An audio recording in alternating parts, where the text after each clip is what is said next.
सरे ला मका से तलब हुई, ला मकानेर माथार ऊपर থেকে ডাক এসেছে। সুয়ে মুনতাহা वो चले नबी, सिदरातुल मुनतहार दिके नबी चलছেন। कोई हद है उनके उरूज की, ওনার উপরে ওঠার কোনো হদ সীমানা আছে কিনা খোদা জানে। বলগল উলা বি কমাল, आने वाला है महबूब मेरा, अर्शो कुर्सी फरिश्तों सजाओ, सर्दो कर दो जहन्नम की आतिश, और जन्नत को दुल्हन बनाओ। उम्मे हानी के घर कमली वाले सो रहे थे जिब्रील पहुंचे, और बोले कि ये हुक्म रब है, जल्दी महबूब को मेरे लाओ। आने वाला है, आने वाला है, आने वाला है, आने वाला है महबूब मेरा, अर्शो कुर्सी फरिश्तों सजाओ। घर से जिस दम चले प्यारे आका, हूर गिलमा लगे नात पढ़ने, आ रहा है वो देखो नबी जी, आ रहा है वो देखो नबी जी। हम मलाइके की तकदीर जगाओ, आने वाला है, आने वाला है, आने वाला है, आने वाला है, वाला है, वाला है, आने वाला है महबूब मेरा, अर्शो कुर्सी फरिश्तों सजाओ, सर्दो कर दो जहन्नम की आतिश, और जन्नत को दुल्हन बनाओ। মেরাজ নিয়ে আপনার জীবনে অনেক কথাই শুনেছেন। I think you will listen the philosophy of marriage tonight. আজকে আপনি মেরাজ নিয়ে ডিফারেন্ট কিছু জানতে পারবেন, ডিফারেন্ট, যদি আল্লাহ আমাকে তৌফিক দেয়। সুতরাং যারা গভীর জ্ঞান অর্জন করতে চান, যারা কোনো বিষয়ের একেবারে গভীর থেকে গভীরে যেতে চান, তারা বসে পড়ুন, সামনে আসুন, তারা সামনে আসুন। وأيضا قال الله تعالى في مكان آخر ثم دنا فتدلى فكان كاب قوسين أو أدنى، وقال النبي صلى الله عليه وسلم رأيت ربي في أحسن سورة، صدق الله مولانا العظيم، وصدق رسوله النبي الأمين المكين الكريم الرؤوف الرحيم، ونحن على ذلك لمن الشاهدين والشاكرين। সুবহান, সুবহান মানে পুত পবিত্র। আরো জোরে বলেন না সুবহান। যিনি কারো উপরে ডিপেন্ডেন্ট নন,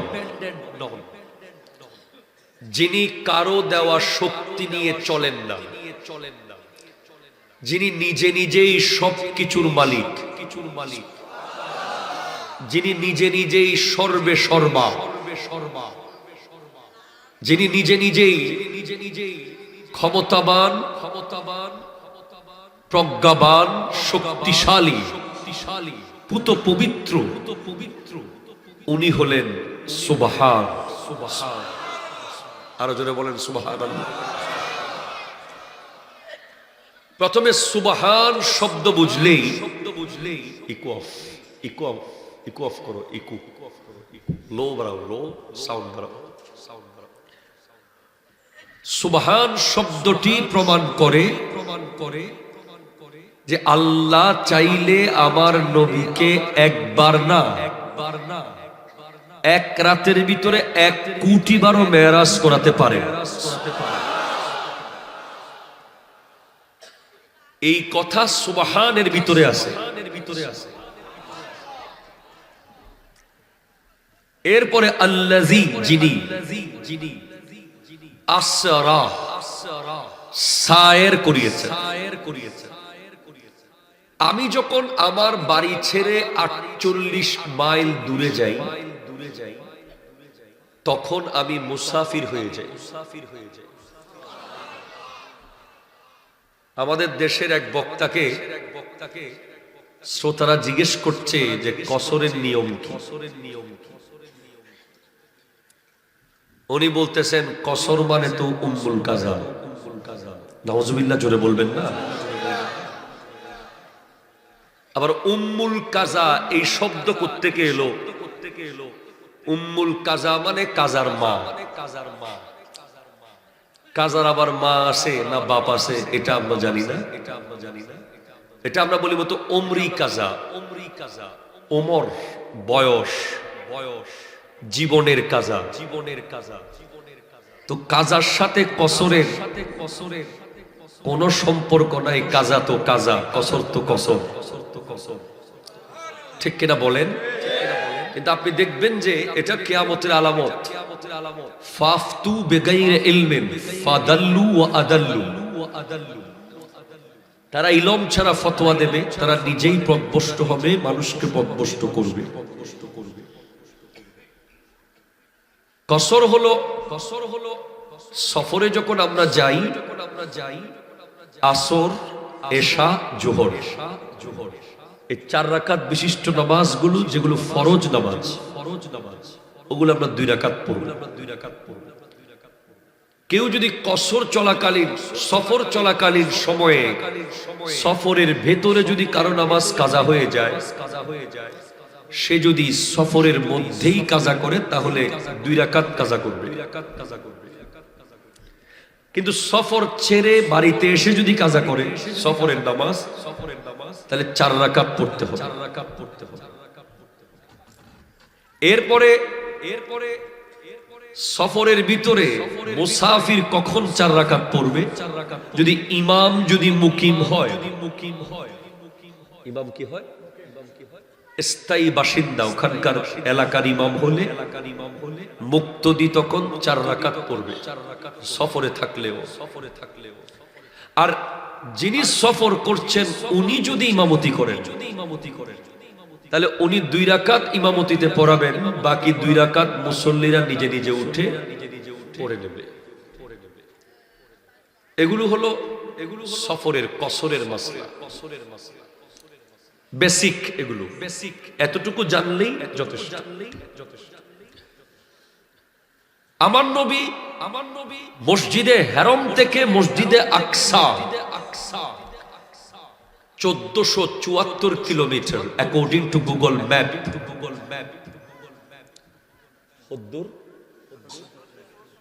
1474 কিলোমিটার।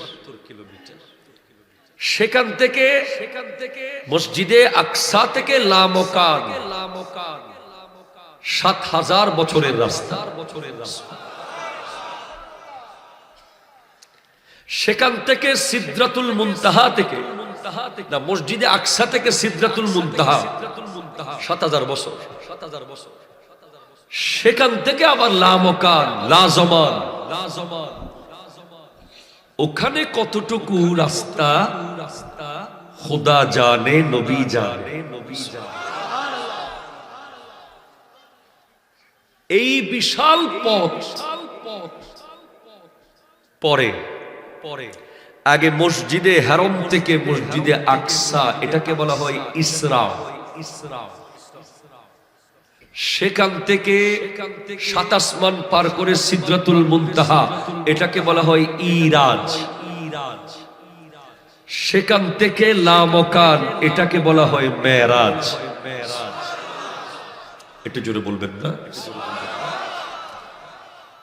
প্রথমে আগে জমিনেরটা বুঝেন, আসমানেরটা পরে বুঝেন।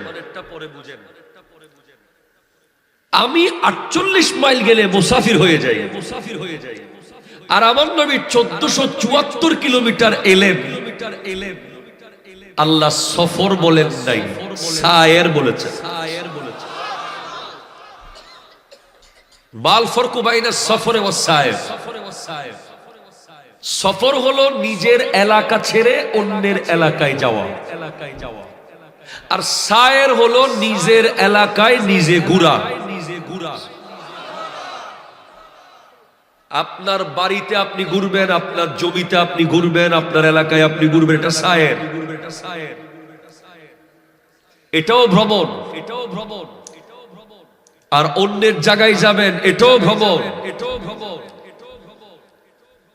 হাদিসের মধ্যে আছে যে সহিহ হাদিস, আমার আল্লাহ আমার নবীর হাতের তালুতে গোটা জগৎ এনে দিয়েছেন।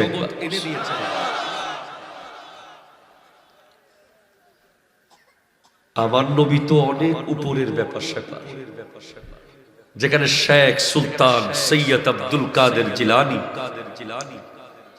রাহমাতুল্লাহি আলাইহি বলছেন, নাযারতু ইলা বিলাদিল্লাহি জামআন কা খারদালাতিন আলা হুকমি ইত্তিসালি। আল্লাহর সমস্ত শহর আমি আব্দুল কাদের জিলানী হাতের তালুর মধ্যে রায়ের দানার মতো দেখি। এই ক্ষমতা দিয়েছেন কে? আরো জোরে কে কে কে? আল্লাহ যদি কাউকে ক্ষমতা দেয়, বান্দার কিছু করার আছে? আল্লাহ যদি ছোট্ট একটা ফোঁটা থেকে আমার মতো ৬ ফুট মানুষ বানাইতে পারে, সুবহানাল্লাহ। আল্লাহ যদি কোন বলে ৭ আসমান ৭ জমিন বানাই ফেলতে পারে, আল্লাহ যদি ১ কোটি আঙ্গুলের মাথাকে ১ কোটি রকম বানাতে পারে, ১ কোটি তো কম, পৃথিবীতে বর্তমানে ১০০০ কোটি মানুষ যদি ধরেন, প্রত্যেকের আঙ্গুলের মাথা ফিঙ্গার প্রিন্ট আলাদা। আমি যদি বলি যে আপনি স্টেজটাকে ১০০ রকম করে বানান, আপনি পারবেন না। কিছু না কিছু মিলে যাবে, হয়তো লাইট মিলে যাবে, অথবা ফুল মিলে যাবে, অথবা ককশিট মিলে যাবে। আর আমার আল্লাহ এত বড় জায়গা না, এদুর জায়গায় এই বুড়ো আঙ্গুলের এই মাথাটাকে ডিজাইন দিয়েছেন ১০০০ কোটি রকম।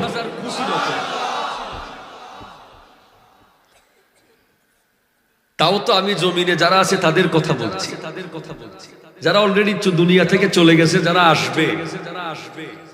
কারো বুড়ো আঙ্গুলের মাথা কারো সাথে কোনোদিন মিলবে না। যিনি এই সামান্য জায়গাটার ভিতরে এখানে হাজার হাজার কোটি ডিজাইন করতে পারে, উনি কি আমার নবীকে মেরাজে নিতে পারে না?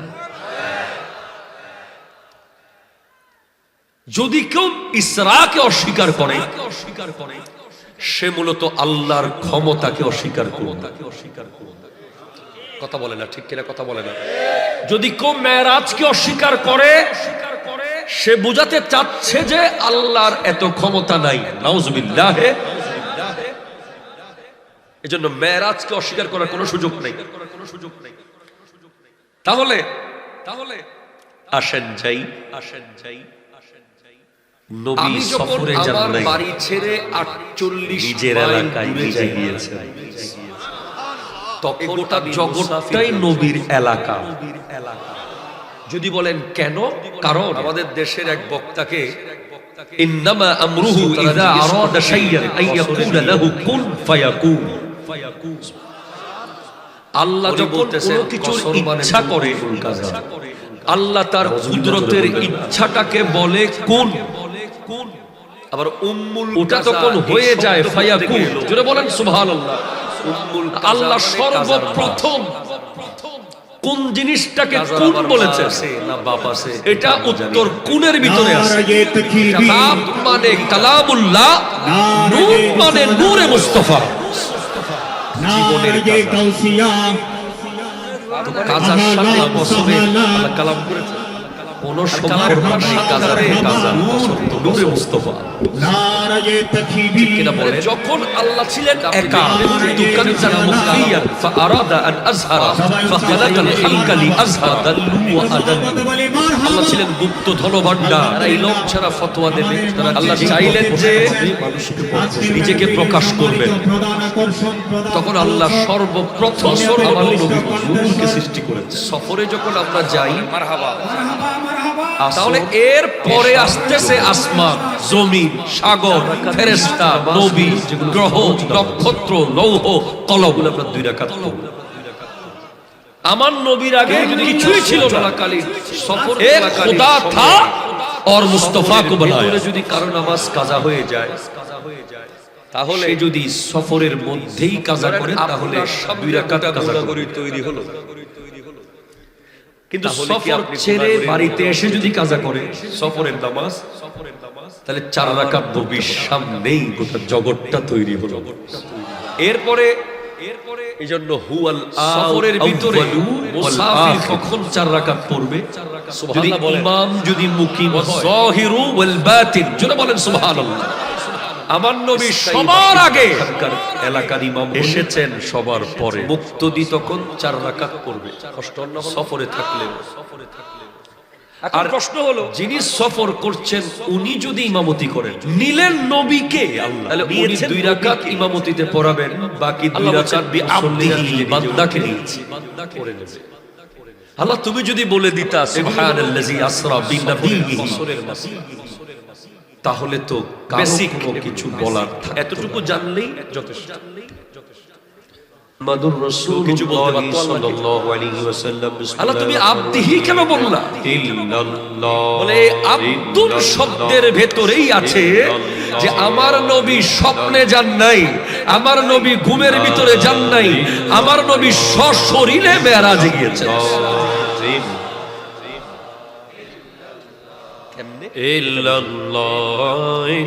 বিনবিহি বললে, বিওয়ালিহি বললে, বিরাসূলিহি বললে, স্বপ্নে যাওয়ার মুজিজা, এক জায়গায় থেকে আরেক জায়গায় যাওয়ার অনেক ধরনের যাওয়ার সুযোগ।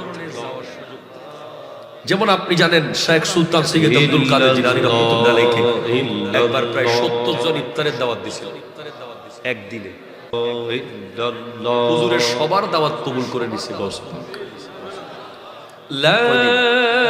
একদিন পরের দিন সবাই একে অপরের সাথে কথা বলতেছে, গতকাল গাউসে পাক আমার বাড়িতে আসছিল। উনি বলতেছে আরে না আমার বাড়িতে বেটা, তুই কি বলিস? উনি বলে না রে আমার বাড়িতে, তোরা কি বলিস? তখন গাউসে পাকের বাবুচ্চি এসে বলে যে হুজুর তো নিজের বাড়িতে ইফতার করছে। কি কষ্ট, তোরা সবাই পাগল হয়ে গেলি।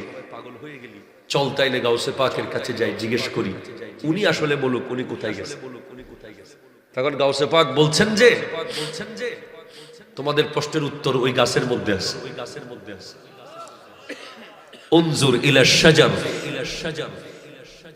সবাই যখন গাছের দিকে তাকালো, দেখে যে প্রত্যেকটা পাতায় পাতায় একজন গাউসুল আজম উপস্থিত। একই টাইমে অনেক জায়গায় যাওয়ার ক্ষমতা দেন কে? আরো জোরে বলেন কে কে কে? এগুলো আমি মিডিয়াতে তেমন বলতে চাই না, কারণ বাংলাদেশে অনেক স্মার্ট যুবক আছে, এগুলোকে মনে করবে যে কিস্তা কাহিনী। তাদের ব্রেইন এগুলো ঢুকবে না। এগুলো বোঝার জন্য কোরআন শরীফ পড়তে হবে। সূরা নামল, হযরত সুলাইমান আলাইহিস সালামের মজলিসের ঘটনা পড়তে হবে। হযরত সুলাইমান আলাইহিস সালাম যখন 1000 মাইল দূর থেকে রানী বিলকিসের সিংহাসন আনতে বললেন, জিনদের বাদশা দাঁড়িয়ে বলে ঠিক আছে 1 ঘন্টা লাগবে, মিটিং শেষ হওয়ার আগে আনবো। দূরে কদ্দূর? 1000 মাইল। সিংহাসনটা লম্বা কত? 80 ফুট লম্বা, 40 ফুট প্রস্থ, মাটিতে গাড়া আছে খুঁটি আরো 40 ফুট। এত বড় সিংহাসন আনতে কতক্ষণ সময় লাগবে? জিনদের মধ্যে যিনি সেরা জিন ছিলেন উনি বলতেছেন, আনা আতিকা বিহি কাবলা আন তাকুমা মিন মাকামিক, আপনি এই মিটিং শেষ করার আগে আনবো। বলে এত দেরি তো হবে না, আরো আগে কে আনবে? তখন আল্লাহর ওলি দাঁড়িয়ে গেলেন, আসিফ বিন বারখিয়া। উনি বলেন, আনা আতিকা বিহি কাবলা আইয়ারতাদ্দা ইলাইকা তারফুক, আপনার চোখের পলক পড়ার আগে নিয়ে আসবো। ফালাম্মা রাহু মুস্তাকিরান ইনদাহু, দেখে যে আনবো বলেছে, সিংহাসন হাজির। তাহলে সুলাইমান আলাইহিস সালামের উম্মতের ওলির যদি এই ক্ষমতা হয়,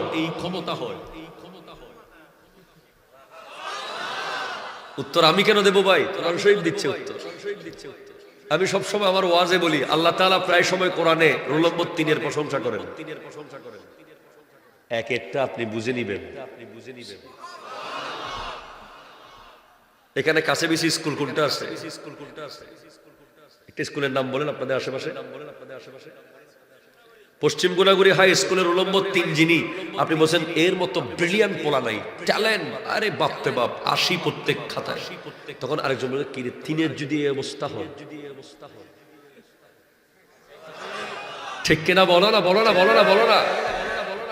তুমি মিলাদ কিয়াম করবা না? কোরআন শরীফ খোলো।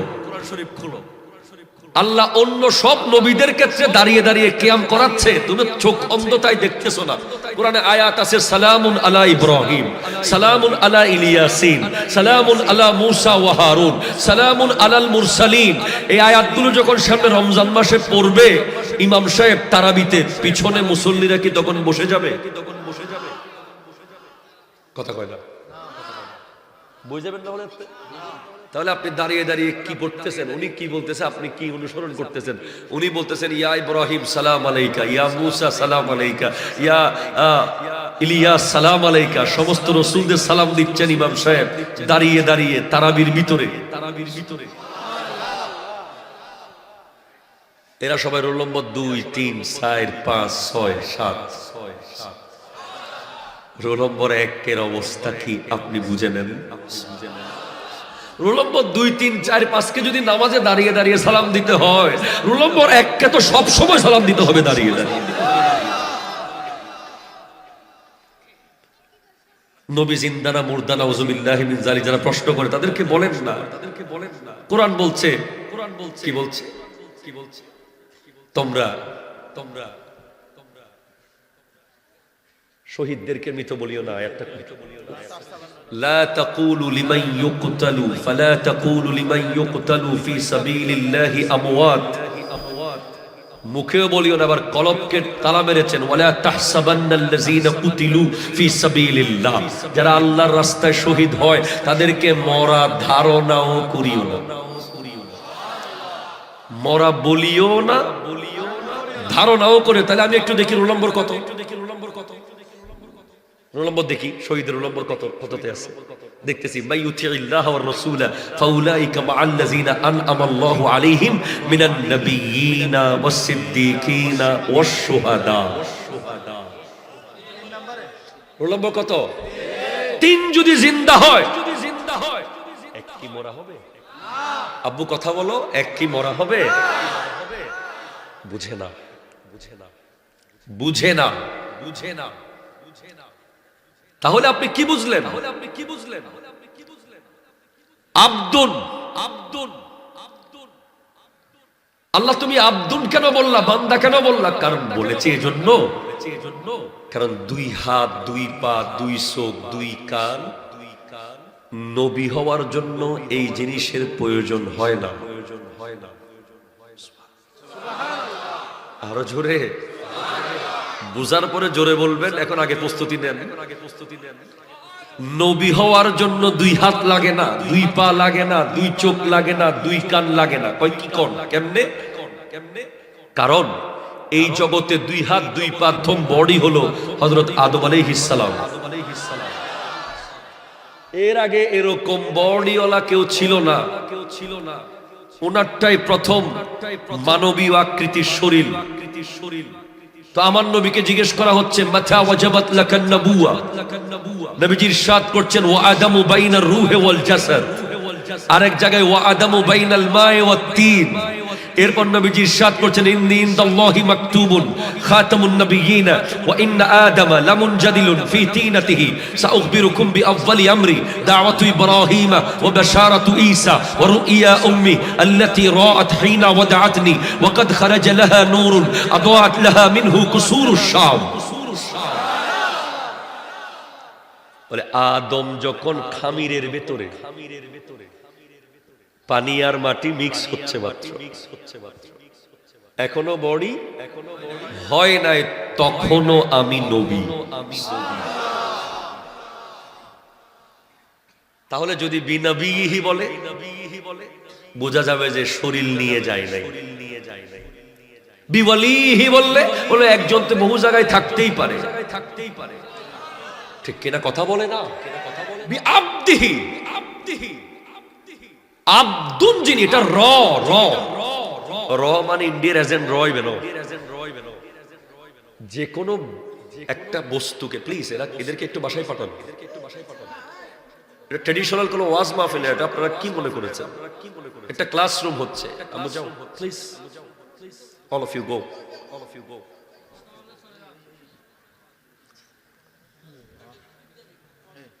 দর্শক আল্লাহুম্মা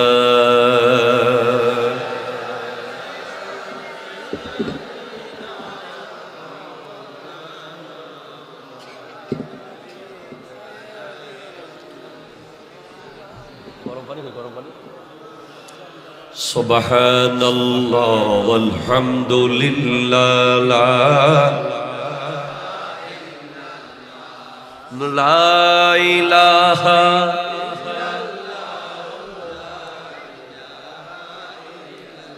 একটু চিৎকার দিয়ে বলেন না সুবহানাল্লাহ। র মানে হচ্ছে কোন একটা বিষয়ের মূল জিনিসটা, এখনো ওটার উপর কোনো কালার করা হয় নাই, ডেকোরেশন হয় নাই, কোন ধরনের ড্রেস আসে নাই। র একটা গাড়ি কিনেন, সাপোজ একটা গাড়ি ধরেন, একটা গাড়ি আপনি বিক্রি করবেন, বলছে এটা এখনো র অবস্থায় আছে। কিরকম? এটাকে এখনো পেইন্ট করা হয় নাই, ডেকোরেশন করা হয় নাই, ধোয়া হয় নাই, র। আব্দুন, আব্দুন যখন কালার হয় ওলিয়ুন হয়ে যায়। নামাজ, রোজা, হজ, যাকাত, ইবাদত, রিয়াজত এগুলোর মাধ্যমে নিজেকে কালার করে ওলি হয়। আরো আজিমুশ-শান কালার সাহাবী হয়, আরো আজিমুশ-শান কালার। এভাবে আব্দুন থেকে রাসূল 27টা স্তর পার করে আমার নবী পর্যন্ত পৌঁছতে হবে আব্দুন থেকে হাবিবুল্লাহ।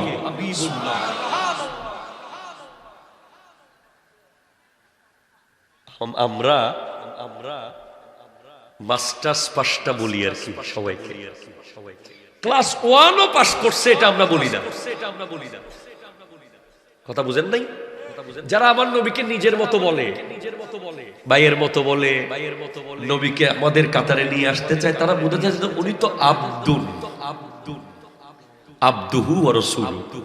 হ্যাঁ, আমার নবী আব্দ, রাসূলের বললেই তার ভিতরে নবীও আছে, তার ভিতরে ওলিও আছে, তার ভিতরে গওসও আছে, কুতুবও আছে, আবদাল আছে, আখিয়ার আছে, আওতাদ আছে, নুদাবা আছে, নুকাবা আছে, যত কোয়ালিটি সব পার করে তারপরে রাসূল, তারপরে রাহমাতাল লিল আলামিন, তারপরে হাবিবুল্লাহ।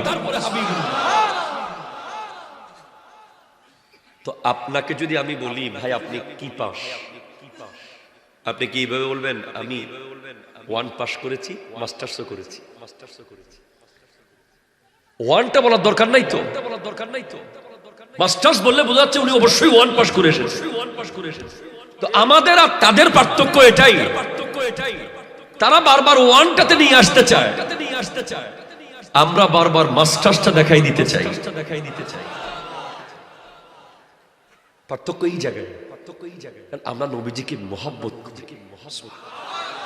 আমরা চাই যে আমার নবীর শান সবসময় উপরে থাকবে, ঠিক কিনা জোরে বলেন।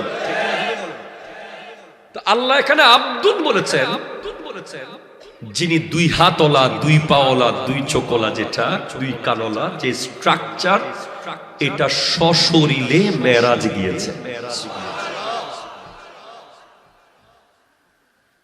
লাইলাম, রাতের কিছু অংশ, রাতের কিছু অংশ বলতে কিতাবে এসেছে যে বিশ্ববিখ্যাত উলামায়ে কেরাম বলছেন যে উজুর পানি এখনো গড়াচ্ছে। আমার নবী লা মকানে গিয়ে আল্লাহর সাথে ৯০,০০০ কালাম করে ৮টা বেহেশত ৭টা দোজখের সব অবস্থা দেখে গোটা জগৎ ঘুরে এসে গেছেন, এখনো উজুর পানি গড়াচ্ছে, এখনো দরজার ছিটকিনি নড়ছে। उम्मे हानी के घर कमली वाले सो रहे थे जिब्रील पहुंचे और बोले कि ये हुक्म रब है, जल्दी महबूब को मेरे लाओ। কেমনে হলো এটা, কিভাবে সম্ভব? সায়েন্স কি বলে, তাসাউফ কি বলে, কোরআন কি বলে? এটা ৩ ধরনের তাফসীর আছে। এত কম সময়ে মানুষ বারান্দায় যেতে পারে না। আপনি উজু করে যদি ঘরের বারান্দায় যান, বারান্দা থেকে আস্তে আস্তে পানি শুকিয়ে যাবে। আপনি উজু করে যদি আরেকটা রুমে যান, পাশের রুমে, ততক্ষণে দরজার ছিটকিনি নড়া বন্ধ হয়ে যাবে। দুজন দাঁড়াইছো সেরকম করে, ভয় পেয়ে গেছি। কিন্তু আমার নবী কেমনে করলেন? জবাব দিচ্ছেন আলা হযরত আজিমুল বরকত, परवानाए शम्मे रिसालत, आशिके माहे नबूवत, मेरे आकाए नेमत, मुजद्दिदे दीन व मिल्लत, कातिए नजदियत, दाफिए बिदअत, इमामुल कलाम, कलामुल इमाम, सुन्नियों के पहचान, लिखे है कंजुल ईमान, खुदा जिन पर मेहरबान, इमाम अहमद रजा खान। फाजिले बेरलवी रहमतुल्लाहि अलैहि बोलছেন, वो जो न थे तो कुछ न था, वो जो न हो तो कुछ न हो, जाने है वो जहान की, जाने है वो जहान की, जाने है तो जहान है। सल्ले अला सल्ले अला हबीबे,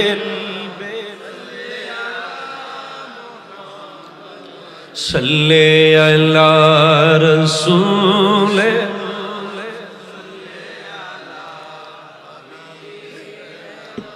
सल्ले अला मुहम्मदिन। जोरे बोलें सुभान अल्लाह, जोरे बोलें। বলে ওজো না থে, উনি যখন ছিল না, কুছ না থা, কিছুই ছিল না। ওজো না হো তো কুছ না হো, উনি না হলে কিছুই হতো না। জান হে वो জাহান কি, আমার নবী হলেন এই জগতের জান। আরো জোরে বলো, জান হ্যাঁ তো জাহান হ্যাঁ, জান আছে বিদায় জাহান আছে। আমার জান আছে বলে আমি হাতটা নাড়তেছি, আপনাদের এইভাবে বলতেছি, মুখে কথা বলতেছি, এদিক সেদিক ঘুরতেছি। জান নাই, কিছু আছে? কিছু আছে? নাই নাই নাই নাই নাই। ঘড়ির জান হলো ব্যাটারি,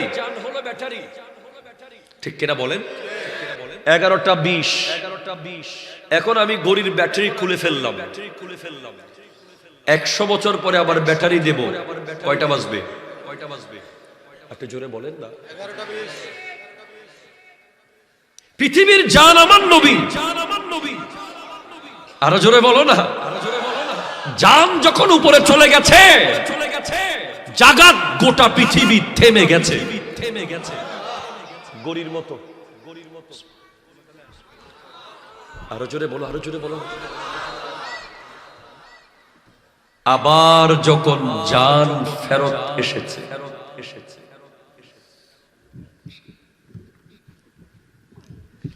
পৃথিবী ঘড়ির মতো সেখান থেকে চলা শুরু করেছে।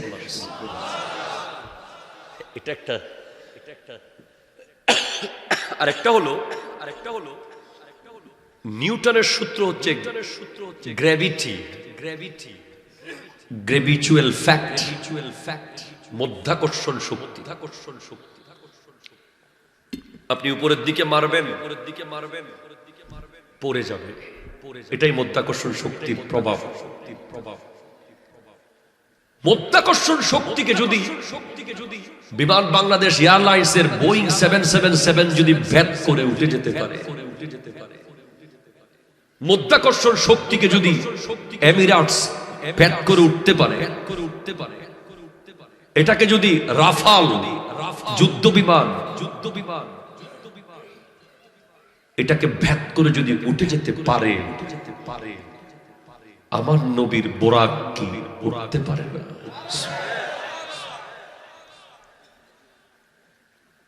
আল্লাহু আকবার, জোরে বলেন।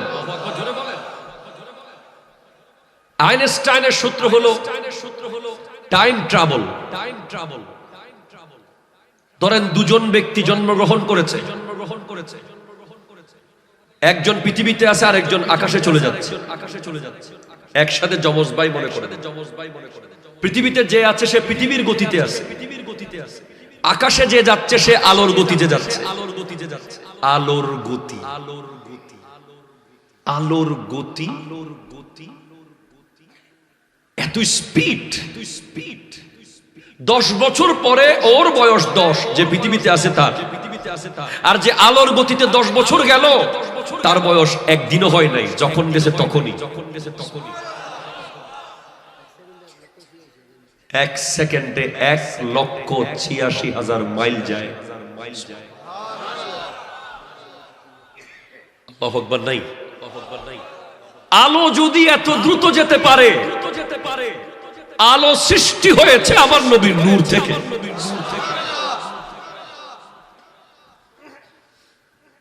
এজন্য শায়ের বলছে, এ চাঁদ তু চমকতা হ্যায়, तू धमकता है, तू भी मेरे सरकार कदमों की धूल है।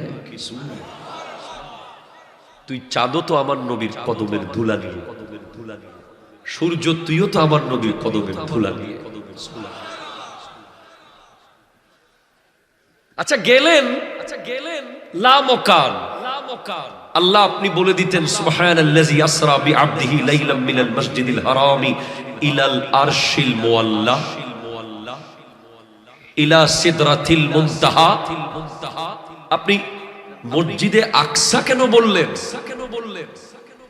বলে বেটা, মুফাসসিররা বলছে, উলামায়ে কেরাম বলছে, আরে ভাই রে, মসজিদে আকসা নবীর মেরাজের সীমানা নয়, মসজিদে আকসা হলো কাফেরদের ব্রেইনের সীমানা। কথা কয় না, ঠিক কিনা? জোরে কয় না। মেরাজের সীমানা তো লা মুকাম, কাফেরদের ব্রেইনের সীমানা মসজিদ আকসা। এটা আপনি বুঝে যাবেন উদাহরণ দিলে। ধরেন আমি যদি আপনাকে বলি, গত শুক্রবারে আমি লন্ডনে মাহফিল করেছি, বৃহস্পতিবারে নিউ ইয়র্কে করেছি, বুধবারে জার্মানিতে করেছি, আপনি বলবেন যে হুজুর তো এলেন ওয়াসিল, হঠাৎ লড়াচড়া শুরু হয়ে ফেলল। যারা একটু বেশি মহব্বত করে তারা হয়তো অন্ধের মতো মেনে নিবে, কিন্তু যারা গবেষণা করে, চিন্তা চেতনা করে, তারা বলবে না অসম্ভব। আর আমি যদি বলি আমি যেটা আসলেই করেছি, গত শুক্রবারে মৌলভীবাজার সিলেট, এর আগের শুক্রবারে করেছি ব্রাহ্মণবাড়িয়া, আপনার পক্ষে মেনে নেওয়া সহজ। কেন? আপনি চাইলে যাচাই করতে পারেন। আপনি বাঁশখালী থেকে একটা গাড়ি নিয়ে মৌলভীবাজার গিয়ে ওই এলাকায় আমি ঠিকানা দিব, এখানে কি হুজুর আসছিল? ওরা বলবে হ্যাঁ আসছিল, যাচাই হয়ে গেছে। কিন্তু আপনি চাইলে গাড়ি নিয়ে লন্ডন যেতে পারবেন না, চাইলে জাপান যেতে, জার্মানি যাওয়া সম্ভব না। কনফিউশনের মধ্যে জীবন থেকে যাবে, ক্লিয়ার আর কোনোদিন হবে না এই কথা। তো আমার নবীও রাতের কিছু অংশে যতক্ষণের ভিতরে মানুষ বারান্দায় যেতে পারে না, ততক্ষণ যদি 1474 কিলোমিটার মসজিদে আকসায় গিয়েছে, এটা যদি কাফেরদেরকে বিশ্বাস করানো যায়, লা মকানো বিশ্বাস করানো যাবে।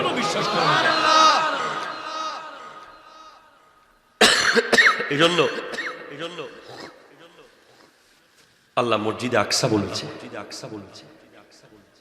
এবার আমার নবী আসার পরে জিজ্ঞেস করছে তারা, আপনি মসজিদে আকসায় বলেন তো জানালা কয়টা, দরজা কয়টা, কি কি দেখেছেন? তখন আল্লাহ জিবরিল আলাইহিস সালামকে বললেন, গোটা মসজিদে আকসা তুলে আমার নবীর সামনে ধরো।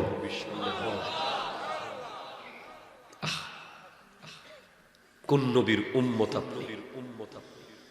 খোদা কি কসম, আপনি যদি বুঝতে পারেন যে আপনি কার উম্মত, আপনার ঘরে যদি ভাতের চাউলও না থাকে আফসোস থাকবে না। আপনার ঘরের চাল দিয়ে যদি পানি পড়ে, আপনার পরনে যদি ছেঁড়া কাপড় থাকে, আপনার আফসোস নাই, কারণ আপনি কিয়ামতের দিন গিয়ে বলতে পারবেন উনি আমার নবী। আমার বলা এত সহজ না। নিজের ভাইকেও আমার বলতে পারতেছেন, নিজের আপন আত্মীয় স্বজনকে আমার বললে বেশি বড় হয়ে গেলে তখন আর চিনে না। আজকে আপনার মোবাইলে কত বড় বড় ব্যক্তিদের নাম্বার আছে, পরিবেশ পরিস্থিতি পাল্টে গেলে দেখবেন ফোন আর ধরতেছে না, আর চিনতেছে না। কিন্তু একজন কোন বংশ দেখবে না, কোন টাকার অ্যামাউন্ট দেখবে না, কোন ক্ষমতার পাওয়ার দেখবে না, কোন এলাকা দেখবে না, কোন বাড়ির মালিক দেখবে না, শুধু জানবে যে এই জমানায় জন্মগ্রহণ করেছে, সে আমার উম্মত। এজন্য কোনদিন বাবাকে এই কথা বলবেন না যে আমার বাবা কিছু দিয়ে যায় নাই। বাবা যদি আপনাকে এক করা জায়গাও দিয়ে না যায়, আপনি তারপর আফসোস করবেন না, কারণ বাবা আপনাকে এই জমানায় দুনিয়াতে এনেছে। এই জন্য আপনি আখিরি নবীর উম্মতের খাতায় আপনার নাম উঠে গেছে।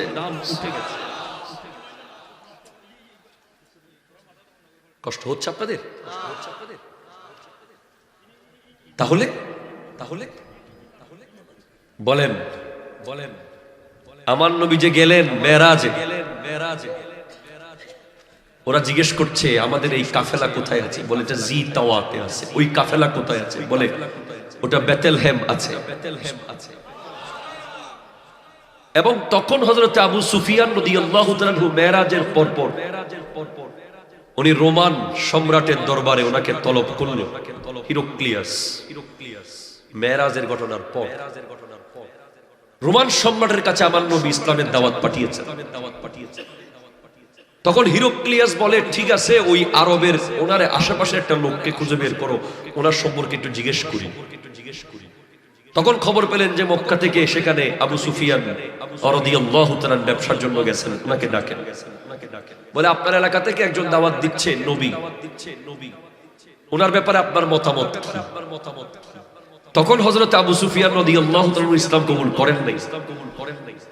উনি বলতে চাচ্ছেন যে ওনার ব্যাপারে আমি কি বলবো, উনি নাকি রাতের সামান্য অংশে মসজিদে আকসা থেকে ঘুরে গেছে, এই কথা কি বিশ্বাস করা যায়? যেহেতু তখন ইসলাম কবুল করেন নাই তাই বলেছেন। তখনই ওই মসজিদে আকসার এক পাদ্রী পাশে দাঁড়িয়ে ছিল, সে এসে বলে হ্যাঁ উনি ঠিক বলেছে, উনি সেই রাতে এসেছে। বলে কিরে পাদ্রী তুই কেমনে জানোস উনি আসছে?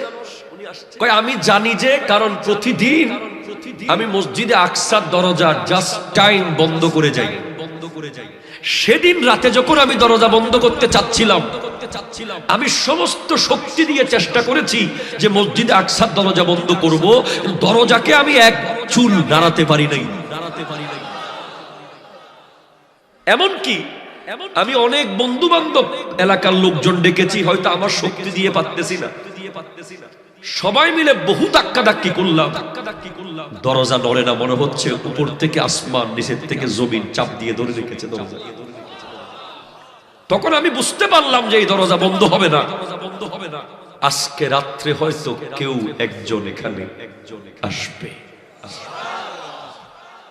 পরের দিন আমি যখন নামাজ পড়তে আসলাম ফজরে, নামাজ মানে আমি প্রথম যখন তাদের ইবাদত পাদ্রীদের যা ছিল আর কি, তখন যেটা খ্রিস্টানদের দখলে ছিল, আমি যখন এলাম তখন আমি দেখতেছি যে মসজিদে আকসার বাইরে একটা পাথর ছিল, যে পাথরটার মধ্যে কোনো আংটা ছিল না। আমি কোনোদিন কোনো আংটা দেখি নাই, সেদিন দেখছি একটা আংটা বাঁধা আছে, এটাতে নবী বোরাক বেঁধেছিলেন। আমাদের দেশের অনেক স্কলাররা আমার নবীকে খাদিজাতুল কুবরার ছাগলের পিছে পিছে দেখে। আমি তাদেরকে বলি, তুমি খাদিজাতুল কুবরা রাদিয়াল্লাহু তাআলা আনহার ছাগলের পিছে পিছে নবীকে দেখতে পেলে মেরাজের রাতে সমস্ত নবীদের আগে ইমামতির মুসল্লাই দেখো নাই? ওই যে ওয়ান আর মাস্টার্স, কথা কথা ঠিক কিনা বলেন না? ওরা বলে খালি one pass, one pass, one pass, আমরা বলি masters pass, masters pass, masters pass, masters. তোমরা নবীকে ছাগলের পিছে পিছে দেখেছো, মেরাজে জিবরিলের আগে আগে দেখো নাই? আমরা এটা দেখি, ওটা দেখি না। ওটারও ব্যাখ্যা আছে। নবীজি তো আলামিনের রহমত, উনি ছাগলেরও রহমত, উনি হরিণেরও রহমত, উনি ওটেরও রহমত, উনি সমস্ত আলামিনের ভিতরে, এই আলামিনের ভিতরে যা কিছু আছে, একটা ফুলেরও রহমত, একটা পোকারও রহমত। সুবহানাল্লাহ বলেন না? শুধু মানুষ কেন ওনার থেকে অ্যাডভান্টেজ নেবে? ছাগলও বলেছে ইয়া রাসূলুল্লাহ আমাদেরকে একটু সময় দেন। নবী দিয়েছেন। ইলাল মসজিদিল আকসা। আজকের মাহফিল জহুর পাড়া এলাকাবাসী যখন করেছে, পাবলিসিটি হয়েছে না? পোস্টার, হ্যান্ডবিল, মেরাজে আমার নবী যাবে, পাবলিসিটি হয়েছিল,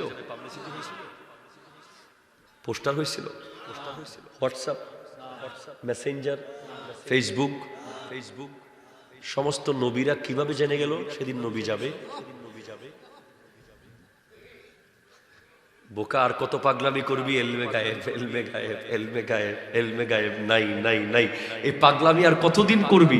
সব নবীরা এলমে গায়েবের মাধ্যমে জেনেছে। আজকে আমার নবী মসজিদে আকসায় আসতেছে।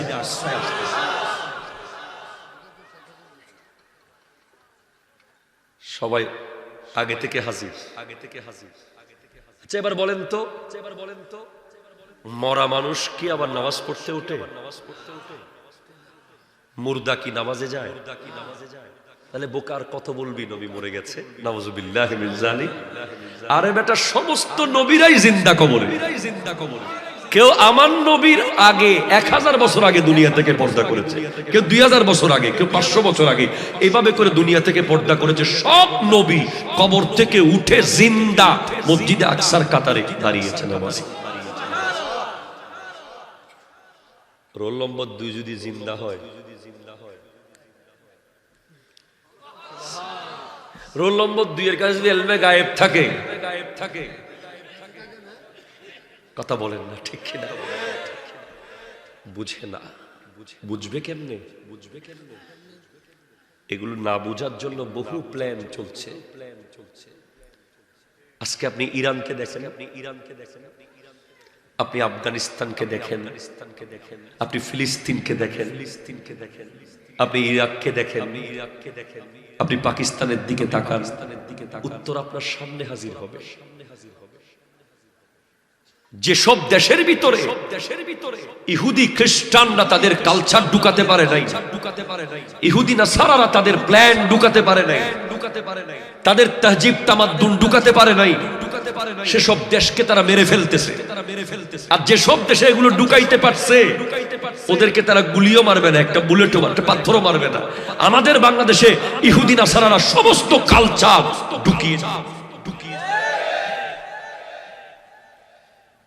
আজকে আপনি যে বলেন হুজুর আমাদের এখানে জুয়া বেশি, আমাদের অমুক বলে আমার এলাকায় মাদক বেশি, অমুক বলে আমার এলাকায় পোলাপাইন গেম খেলে, অমুক বলে আমার এলাকায় পোলাপাইন ও মুরব্বীরা সুদ খায়, অমুক বলে ঘুষ খায়, এ সবগুলো তো ইহুদিদের দেওয়া তবরুক। ইহুদিদের দেওয়া, এগুলো আমরা মুসলমানরা গ্রহণ করেছি। ওদের একটাই প্ল্যান ছিল যে এই নবীর প্রতি যে অন্ধের মতো বিশ্বাস সাহাবারা করে, নবী ঘুরে গেছে, সাহাবারাও ঘুরে গেছে। কি রে, একটু মাথায় আসতে পারলো না? মনে হয় ভুল হচ্ছে কিনা, একটু লোকমা দি বলে না। যখন মেরাজ করে এসে গেলেন, সিদ্দিক আকবরকে জিজ্ঞেস করছে কাফেররা, কারণ সিদ্দিক আকবর ছিলেন সবচেয়ে পাওয়ারফুল মক্কার স্মার্ট মানুষ, পারিবারিক ভাবে হাই ফাই। উনি যখন মক্কা ছেড়ে চলে যেতে চেয়েছিলেন, ইবনে দাগিনা নামে এক কাফের সর্দার বলে, আপনার মতো ব্যক্তি লা ইয়াখরুজু ওয়ালা ইউখরাজ, যেতেও পারবেন না, কেউ বের করতে পারবে না। কেন? ইন্নাকা লাতাসিলুর রাহমা ওয়া তাহমিলুল কাল্লা ওয়া তাকসিবুল মাদুমা ওয়া তুকরিউদ দাইফা ওয়া তাঈনু আলা নওয়াইবিল হক। আপনি তো ওই ব্যক্তি যে আত্মীয়তার সম্পর্ক রক্ষা করেন, যে গরিবের পাশে দাঁড়ান, যে দুর্বলের কষ্ট দূর করেন, যে আত্মীয় স্বজনের মেহমানদারি করেন। আপনি যেতে পারবেন না। তো সবাই সিদ্দিক আকবরের কাছে গেলেন, কিরে নবী নাকি মেরাজে গেছে কালকে, কিছুক্ষণের মধ্যে চলে এসেছে মসজিদ আকসা থেকে, আপনি বিশ্বাস করেন? তখন তারা মনে করেছিল যে উনি কিছু বলবে, বলে যে উনি বলেছে, বলে হ্যাঁ উনি বলেছে। সাদ্দাক্তা, একবার না, উনি যদি বলে 100 বার গেছে, 1000 বার গেছে, 1 কোটি বার গেছে, আমি বিশ্বাস করতে রাজি আছি। উনি বলেছে না দেখে আল্লাহকে মেনেছে, উনি বলেছেন না দেখে জান্নাত মেনেছি, উনি বলেছেন না দেখে পুলসিরাত মেনেছি। মেরাজ তো সামান্য বিষয়, কিরকম এক আকীদা। আর আবু বকর সিদ্দিক রাদিয়াল্লাহু তাআলা তো ওই জাতে পাক ছিলেন। সিদ্দিক বলা হয় যারা মুখ দিয়ে যদি ভুল কথাও বলে আল্লাহ এটা শুদ্ধ করে দেন। উহুদের মাঠ থেকে আসতেছেন, এক মা রাস্তার মোড়ে দাঁড়িয়ে আছে, মালিক বিন সিনান, হযরতে মালিক বিন সিনানের মা। বলে আমার ছেলে কি বেঁচে আছে না শহীদ হয়ে গেছে? সবাই বলতেছে আপনার ছেলে শহীদ হয়ে গেছে। হঠাৎ সিদ্দিক আকবর আসতেছেন, বাবা আমার ছেলে কি আছে না শহীদ হয়ে গেছে? মায়ের দিকে তাকিয়ে সিদ্দিক আকবরের কি জানি মনে হলো মায়া এসে গেছে, বলে আপনার ছেলে আসতেছে। কিরে, তখন মা নবীর কাছে গেছে, ইয়া রাসূলুল্লাহ আমার ছেলে কি আসলে শহীদ হলো না বেঁচে আছে, একটু বলেন তো। দুই রকম কথা বললো যে, ওরা সবাই বলল শহীদ হয়েছে, আবু বকর সিদ্দিক রাদিয়াল্লাহু তাআলা বলল আছে। তখন আমার নবী বলছেন তোমার ছেলে শহীদ হয়েছে ঠিক, কিন্তু আবু বকরের মুখ দিয়ে যখন আসে বের হয়েছে আল্লাহ তাকে আবার জিন্দা করে দিয়েছে।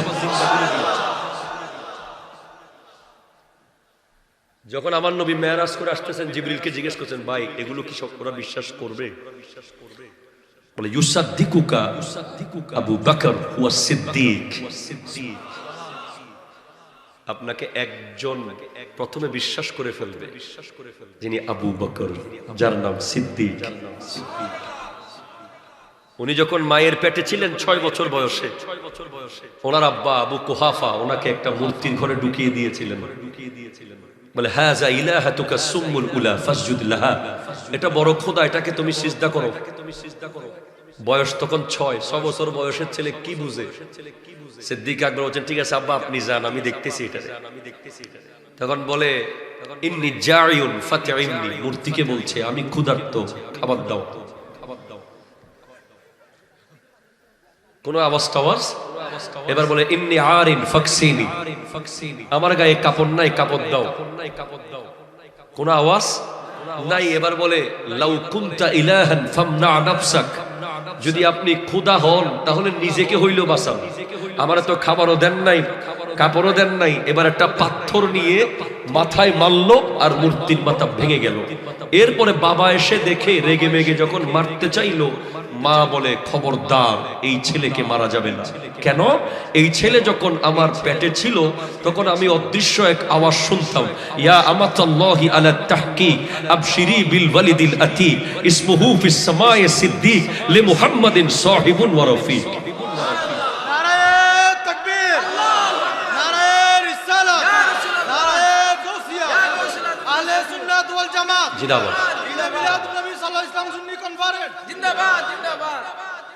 বলে আমি শুনতাম যে আসমান থেকে একটা আওয়াজ আসতো, হে জাহান্নাম থেকে পরিত্রাণ প্রাপ্তা রমণী, তোমাকে একজন শ্রেষ্ঠ সন্তানের সুসংবাদ দেওয়া হচ্ছে, যার নাম আসমানে সিদ্দিক, যিনি জমিনে মুহাম্মদ সাল্লাল্লাহু আলাইহি ওয়াসাল্লামের বন্ধু হবে আর সাহাবী হবে। তো তাদের প্ল্যান হচ্ছে যে আমাদের ভিতর থেকে নবীর প্রতি মুহাব্বতটাকে কনফিউজ করে দেওয়া। আপনি যদি বলেন যে হুজুর পুষ্টি পানিটা ওই জালার মাইসে খাইছে, একটু ঝামেলা মনে হয়েছে, ওরা নাকি অনেকে অসুস্থ হয়ে গেছে, এটা যখন বলে দিয়েছেন আমি এখন যেখানে যাচ্ছি পুষ্টি দেখলে খাইতেছি না, সন্দেহ। ওরা দেখতেছে যে এই নবী একজন ডাক দিয়েছিল, একজনের ডাকে আজকের পৃথিবীতে 400 কোটি মুসলমান। এখন মূল টার্গেট ওরা আমার নবীকেই করেছে, সব আঘাত নবীর দিকে। শুধু নবীকে যদি যুবকদের অন্তর থেকে কেড়ে নেওয়া যায়, মেরাজ কেড়ে নেওয়া যায়, মিলাদুন নবী কেড়ে নেওয়া যায়, মিলাদ কিয়াম কেড়ে নেওয়া যায়, দরুদ সালাম কেড়ে নেওয়া যায়, নবীর প্রতি মুহাব্বতের আলোচনা কেড়ে নেওয়া যায়। মিলাদুন নবী বেদাত কেন বলে আপনি জানেন? মিলাদুন নবীর মাহফিল না হলে তো আপনি নবীর মুহাব্বতের কথাই শুনবেন না, নবীজির চর্চাই বন্ধ হয়ে যাবে। মিলাদুন নবী আছে বলে এখনো পৃথিবীতে মানুষের হৃদয়ে ঈমানের বাতি জ্বলতেছে। আপনি এখনো মাঝে মধ্যে নবীজির কথা শুনে চিন্তা করেন, হায় রে আমার নবী এত কষ্ট করছে, আমি কি করতেছি। যাই হোক, এরপরে আমার নবীর কাছে একটা সিঁড়ি আনা হয়েছে। হাদিসে পাকে আছে, এই সিঁড়ির ব্যাপারে নবীজি বলেছেন যে এমন সুন্দর জিনিস এই পৃথিবীতে আর কখনো কেউ দেখেনি। এই সিঁড়ি দিয়ে আমার নবী 1 2 3 4 5 6 7 আসমান গিয়েছে। সিদরাতুল মুনতাহা যাওয়ার পর যখন সামনের দিকে যাবেন, জিবরিল আমিন বলে এখান থেকে আমার ডিউটি শেষ। কেন তুমি যাবে না? কারণ আমি আপনার মতো না। আমি কেন যাব? আপনি আমার মতো না। জিবরিল নবীর মতো না, আমাদের মৌলভী সাহেব নবীর মতো। নাউজুবিল্লাহ, জোরে বলেন না। বলে লাউ দানাউতু আন মিলাতান লাহতারাকতু, আমি যদি আরেক চুল সামনে যাই আমার সমস্ত ডানা জ্বলে পুড়ে ছাই হয়ে যাবে। আপনি আছেন নূর আর মাটি নিয়ে, নূর আর মাটি নিয়ে। আরে জিবরিল তো 100% নূরানি ফেরেশতা। এ ব্যাপারে পৃথিবীর কোন মৌলবীর কোনো সন্দেহ নাই, কোন আলেমের কোনো সন্দেহ নাই। তাহলে নূর বলতেছে আমি আর সামনে যেতে পারবো না। এজন্য শায়ের বলছে, খুদা কি আজমতে ক্যা है मोहम्मद मुस्तफा जाने और मकाम मुस्तफा क्या है मोहम्मद का खुदा जाने। যাদের ইলম মাটি পর্যন্ত তারা মাটি বুঝেছে, যাদের ইলম নূর পর্যন্ত তারা নূর বুঝেছে, যারা আরো পড়ালেখা করেছে তারা বলছে যে আসলে হাকিকতে মুস্তাফা কি একমাত্র খুদা জানে।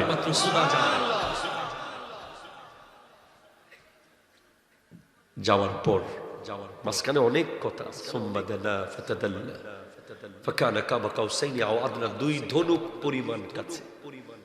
2 ধনুক, কাবা কাউসাইন মানে 2 ধনুক। তীরের কি বলছেন? আংটা। তীর যেখান থেকে মারে এটাকে ধনুক বলা হয়। এটার তাফসীরে কি আসতেছে? ধনুকের উদাহরণ কেন দিলেন? বলে আগে আরব দেশে রিভলভার ছিল না, AK-47, MK-16, LG কি ছিল?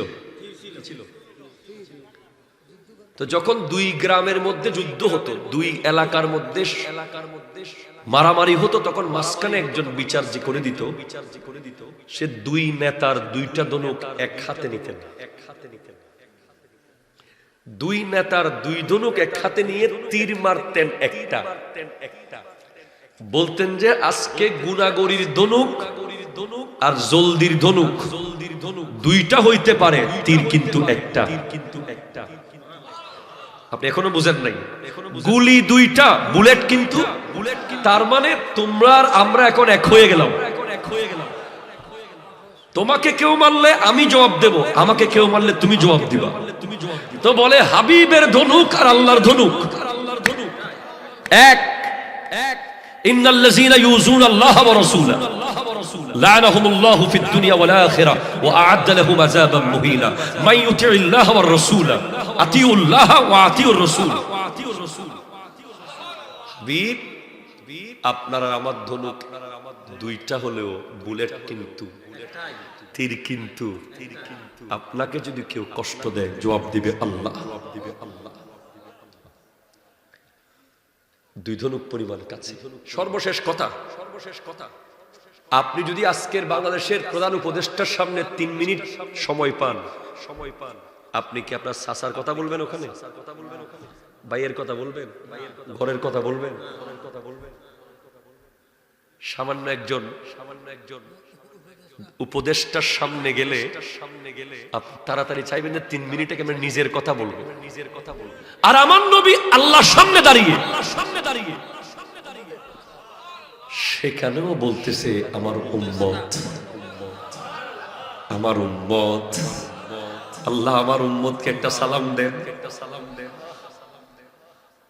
আসসালামু আলাইকা আইয়ুহান নবী ওয়া রাহমাতুল্লাহি ওয়া বারাকাতুহু। আমার উম্মত, ওয়াসসালামু আলাইনা ওয়া আলা ইবাদিল্লাহিস সালিহিন। সালাম খুঁজে নিয়ে ফেলেছে আমাদের জন্য। আপনি সেই নবীকে একটু সালাম দিতে আপনার কত কষ্ট, যিনি আল্লাহর সামনে গিয়ে বাঁশখালীকে ভুলে নাই, যিনি আল্লাহর সামনে গিয়ে বাংলাদেশকে ভুলে নাই, পৃথিবীর কোন উম্মতকে ভুলে নাই, সবার জন্য সালাম খুঁজে নিয়ে এসেছে। নিজের ফোলার কথা বলতে পারতেন, নিজের মেয়ের কথা বলতে পারতেন, নিজের বিবির কথা বলতে পারতেন না। আল্লাহ 90,000 কালাম হয়েছে আল্লাহর সাথে। আপনাকে এত সুন্দর দেখলাম, রাআইতু রাব্বি ফি আহসানি সূরাতি। আল্লাহ আমার উম্মত কি দেখবে না? ওদেরকে একটু দেখার ব্যবস্থা করে দেন। ঠিক আছে, নামাজ নিয়ে যান 50 মিনিট। ওরা নামাজ পড়বে, আমাকে দেখবে। আন তা'বুদাল্লাহ কাআন্নাকা তারাহু ফাইন লাম তাকুন তারাহু ফাইন্নাহু ইয়ারাকা। তুমি এমন ভাবে নামাজ পড়ো যেন তুমি আল্লাহকে দেখছো। তুমি যদি আল্লাহকে না দেখো, আল্লাহ তোমাকে দেখছে। মুসা আলাইহিস সালাম দাঁড়িয়ে আছে আসমানে, চতুর্থ আসমানে দাঁড়িয়ে বলে বেশি হয়ে গেছে, উম্মতের কষ্ট হবে, আমার উম্মত কষ্ট হবে। আবার যাচ্ছি, আবার আমার উম্মতের কষ্ট হবে, আবার যাচ্ছি, আমার উম্মতের কষ্ট হবে, আবার যাচ্ছি, আমার উম্মতের কষ্ট হবে, আবার যাচ্ছি। নিজের জন্য গেছেন একবার, উম্মতের জন্য গেছেন 9 বার। 9 বার না, 9 কোটি বার যেতে হলেও আমার নবী যেতেন। আপনাকে মিলাদুন নবীর মাহফিলের জন্য 3 বার বাজারে পাঠালে আপনি গালি দিবেন? কথা বলেন। 3 বার যদি আপনাকে মেইন রোডে পাঠাই, 4 বারে বলবেন যে মাথা সমস্যা আছে না কোনো, রেগে যাবেন। একবারে বলতে পারেন নাই। আর আমার নবী উম্মতের জন্য 9 বার যাওয়ার পর মনে মনে ভাবছেন যে হায়রে উম্মতের আমল তো কমে গেল, উত্তর আসে না, চাকরি কমেছে, বেতন কমে নাই। 5 ওয়াক্ত পড়বে, 50 ওয়াক্তের সওয়াব পেয়ে যাবে। এজন্য নামাজ হলো আল্লাহর ইবাদত, নবীর ইজ্জত। আপনি যখন নামাজ পড়বেন না, আমার নবী অপমান হবে, কষ্ট হবে নবীর। আল্লাহ যদি বলে আপনি না বলেছিলেন আপনার উম্মত আমাকে দেখতে চায়, কই ফজরে তো তারা আসে না, জোহরেও তো আসলো না, আসরেও দেখলাম না, মাগরিবেও দেখি নাই, আপনি তো খুঁজে নিয়ে গেলেন উম্মতের জন্য। নামাজ না পড়া মানে কিরকম জানেন? আপনার আব্বা মাহফিল কমিটির কাছ থেকে একটা তবরুক খুঁজে নিছে আপনার জন্য, আর ফল নাই বিরিয়ানি দাও, দেওয়ার পরে আপনি সেটা নদীতে ফেলে দিচ্ছেন। আমার নবীও আল্লাহ থেকে নামাজটা খুঁজে এনেছে। আপনি যখন পড়েন না, ওটা ওরকম ফেলে দেওয়ার মতো হয়। আপনি কত ব্যস্ত, শুক্রবারের 2 রাকাত পড়ার পরে আপনি আল্লাহকে বলেন যে আমি প্রচন্ড ব্যস্ত মানুষ, আল্লাহ আমার বেশি সময় নাই। আপনি এত ব্যস্ত, আপনার থেকে শুক্রবারে পর্যন্ত 2 রাকাতের পরে 5 মিনিট মসজিদে বসার টাইম নাই। আপনি কি আসলে মুসলিম? আপনি কি আসলে নবীর প্রেমী? আপনার মধ্যে কি আসলে ইসলাম আছে? এই প্রশ্ন আমি রেখে গেলাম। আল্লাহ পাক আমাদেরকে মেরাজ বোঝার তৌফিক দান করুন, আমাদেরকে 5 ওয়াক্ত নামাজ পড়ার তৌফিক দান করুন। আল্লাহুম্মা আমিন। আলহামদুলিল্লাহি রাব্বিল আলামিন ওয়াল আকিবাতু লিল মুত্তাকিন ওয়াস সালাতু ওয়াস সালামু আলা সাইয়্যিদিল আমবিয়াই ওয়াল মুরসালিন ওয়া আলা আলিহি ওয়া আসহাবিহি আজমাইন। اللهم ربنا ظلمنا أنفسنا وإن لم تغفر لنا وترحمنا لنكونن من الخاسرين.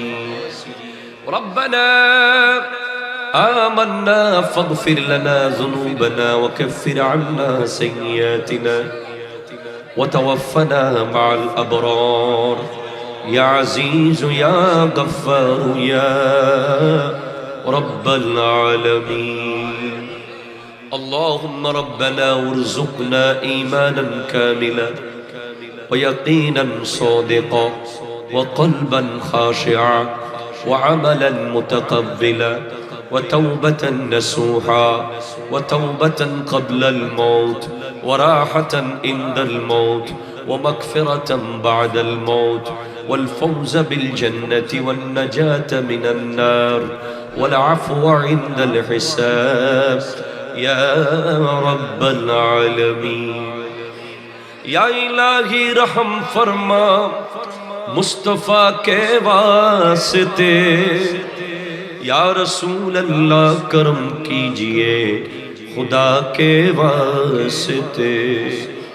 बुलबुले बागे मदीना कुर्रतुल आइने रसूल यानी बीबी फातिमा खैरुन निसा के वास्ते।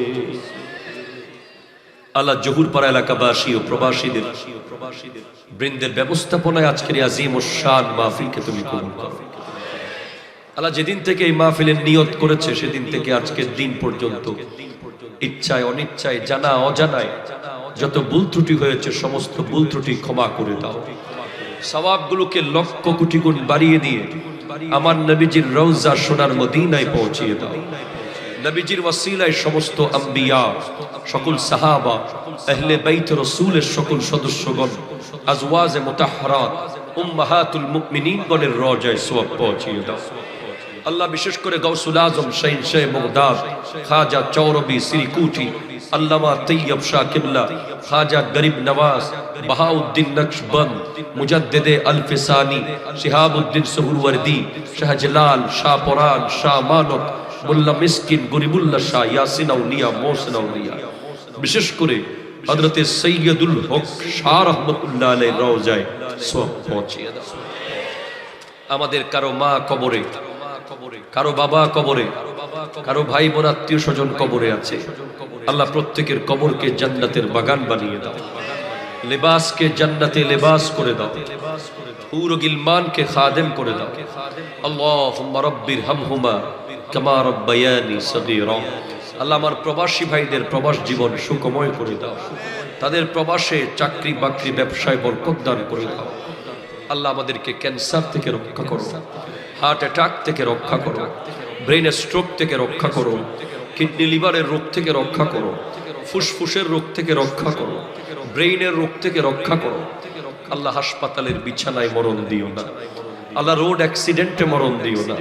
আল্লাহ আমাদের মরণ যেন জুমার নামাজে হয়, আমাদের মরণ যেন সিজদা অবস্থায় হয়। আল্লাহ মরার আগে পৃথিবীর সমস্ত পাওনাদারের পাওনা ফেরত দিয়ে, হকদারের হক ফেরত দিয়ে, আমার নবীর চেহারা মোবারক দেখে দেখে হাউজে কাউসারের পানি পান করে করে আমাদের মুখে জারি করে দিও লা ইলাহা ইল্লাল্লাহু মুহাম্মাদুর রাসূলুল্লাহ।